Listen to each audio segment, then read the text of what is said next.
Motion moved that the bill be passed. The question is that the bill be passed. Those in favor will please raise their hands and say aye.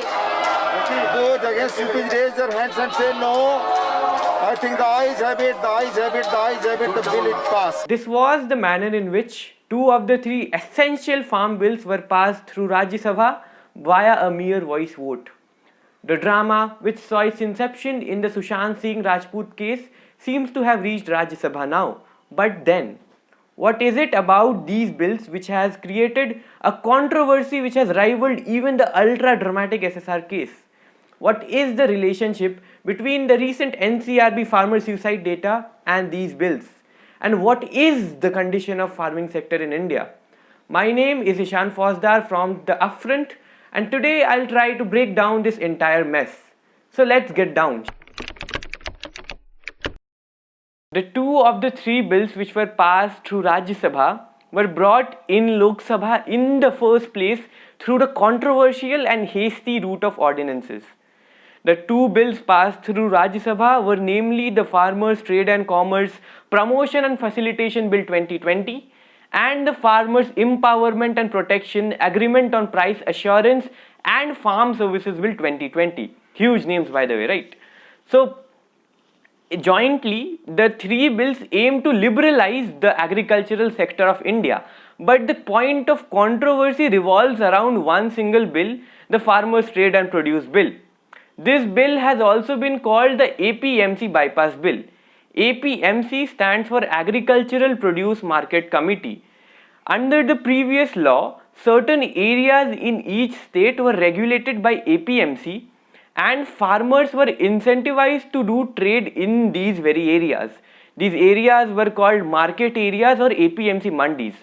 The traders had to get licenses from the government to do trade in these areas, and the farmers were provided MSP, that is the minimum support price, by the government in these very areas. Under the new legislation, the new law tries to bypass this APMC system by incentivizing the farmers and traders to do trade outside the APMC mandis. Now, here lies the point of controversy. The farmers argue that this is the first step towards corporatization of agricultural sector of India, and following this step, the government will gradually move to do away with the MSP. The government argues that this is the first step towards liberalization of agricultural sector of India, which will give the farmer the freedom of opportunity to trade wherever he or she wants, irrespective of state borders. The question here is the Indian farmer strong enough, witty enough to survive in an unaided, raw, MSP devoid corporate market? Well, allow me to lay down the facts and then we shall begin to take sides. P. Sainath, India's foremost expert on rural affairs, founder of People's Archive of Rural India, and someone from whom I'll be borrowing most of my facts from, has said that we have moved far beyond an agrarian crisis to a civilizational crisis. Now, why does Sainath say this? Well, the farmer suicide numbers and the numbers indicating migration from rural to urban India indicate that we are actually amidst an agrarian crisis, and this agrarian crisis has been carefully created by bad policy decisions. Well, in this video, let's focus on two of those bad policy decisions. The first one being disassociation from credit, and the second one being the government's policy on the MSPs. Disassociation from credit. What do I mean by it? Well, what I mean is the money, the investment, the credit which was meant to aid the agricultural sector of India has been diverted into agribusiness. NABARD, which stands for National Bank on Agricultural and Rural Development, regulates something called the PLPs, the Project Linked Credit Plans. Well, the PLPs are projected into each state to aid the agricultural sector of that state. In Maharashtra, which is home to 1.53 crore farmers, 53% of these PLPs were projected into Mumbai and suburban areas and not the rural areas of Maharashtra. Well, when a farmer is disassociated from his credit, he goes on to take loans. Now these loans have been made impossible for farmers to take because of the high interest rates. In one instance, a Mercedes car was loaned at a marginal 7% interest. On the same footing, a tractor was loaned at a domitable 15% interest. So this makes loans impossible for the farmers to take. But then when a farmer is forced to take such high rate loans, he is pushed into a debt crisis. For an instance, between 1991 and 2002, the rural household which were in debt increased twofolds, which is became double. Hence this vicious cycle which is created by disassociation from credit, high interest loans and debt crisis have trapped farmers in it. Now let's come to the second bad policy decision, which is the policy on the MSP.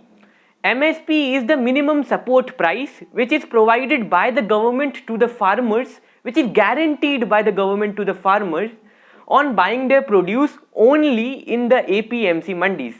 Now there is a report called the Swaminathan report, or the report by the National Commission on Farmers. Swaminathan report has been regarded as the most comprehensive and effective report on agriculture and agricultural reforms in India. But the irony is, it has not got an hour of discussion in the parliament. The first and the main recommendation of the Swaminathan report was to make the MSP as the comprehensive cost of production, which is COP2 plus 50%. Now let's trace the timeline of what this government has done. Before coming to power in 2014, this BJP government promised that it would implement this recommendation. In 2015, the same government in an RTI reply said that it was not possible to implement this recommendation because it was unfeasible and it would distort market prices. In 2016, the then agricultural minister, Mr. Radha Mohan Singh, said that the government never made such a promise. And in 2018, in the annual budget speech, Mr. Arun Jaitley said that the government has already implemented the recommendation. Inconsistent stance of the government regarding the MSP has created a sense of distrust amidst the farmers. And because of this distrust, even though the government now is saying that these bills have nothing to do with MSP, the farmers can't trust them, and we cannot blame the farmers for it. What are the consequences of this carefully curated agrarian crisis? Well, the NCRB farmer suicide numbers are then an evidence of this agrarian crisis. Understand that the farmer suicides are not the agrarian crisis, they are the outcome, the fallout of this agrarian crisis. And also understand that these NCRB figures are no longer a deviation from the actual figures. They are a partition from it. These are highly massaged, underreported and misleading figures which do not tell us the actual situation on the ground. One more figure which comes to my mind are the migration numbers. The 2011 census tells us that India saw its largest migration from rural to urban area, mind you, larger than the partition. So here are the facts. The Indian farmer is stuck in the vicious cycle of disassociation from credit and is under a government which is inconsistent with its policies and which does not fulfill its promises. So take your side now. Is this Indian farmer strong enough, witty enough to survive in a raw, ruthless, corporate, capitalist market? I am not saying that APMC does not have problems. APMC is fallible and it has problems ranging from cartelization to license mafia raj. But that makes it more important to bring reforms in the APMC system. If you have a wound on your hand, you will try to treat that wound first and not cut away the entire hand and in the first go. The same with APMC. There are problems with APMC, but the government should first try to solve those problems and not completely dismantle the system. That does not solve the problems. Well, secondly, the Swaminathan report has to be discussed in the parliament and has to be implemented as far as possible. Finally, the government has to listen to the farmers. The protests which are going on in the country are going on because the government did not listen to the farmers. The government did not bring in the farmers before bringing this bill in the parliament. And this is the long problem of this government. It does not listen. Finally, if even after all the chaos in the country, the farmers protesting, the ministers resigning, if the government still goes on with these bills and does not bring reforms, then we should be ready to have no food on our plate and to say Jai Jawan and not Jai Kisan. If you like the work that we are doing, please do like this video, share it with your friends and family, subscribe to our YouTube channel and press the bell icon for regular updates.